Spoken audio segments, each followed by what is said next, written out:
मुझे अपने वालिद साहब का एक पुराना जुमला याद आता है कि उन्होंने कहा, जब ये कौम उठेगी तो फौज कौम के पीछे पीछे साथ होगी, नाइंसाफी फौजी नहीं करेगा। हम उस दिन का इंतजार कर रहे हैं कि फौज इस उजड़े हुए, लुटे हुए, बर्बाद सिंध में जो आवाज है उसके साथ आके खड़ी हो, और जो हक तलबी कर रहे हैं उनसे, जो नाइंसाफी कर रहे हैं उनसे बाकायदा अजाला करके दे और हिसाब किताब बराबर करके दे कि सिंध सुरखरू हो, सिंध की आवाम सुरखरू हो, सिंध का मुस्तकबिल जो हो वो संवारने के लिए एक कदम जरूर उठाना पड़ेगा।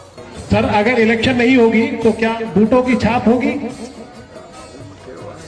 आप सवाल जवाब किसी और से लिख के आए, समझ के नहीं आए, बेवकूफ हैं। बूटों की छाप होगी नहीं, आप पहले होंगे, फौज पीछे।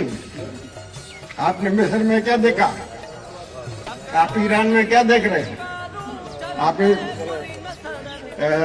और दूसरी मुल्कों में क्या देख रहे हैं? आज आदमी आगे, फौज पीछे। कॉमन सेंस से काम लेना चाहिए, इन्हीं से सबक हासिल करना चाहिए। अगर हमारी फौज फूट फूट पड़े, मैं तो उनके साथ हूँ।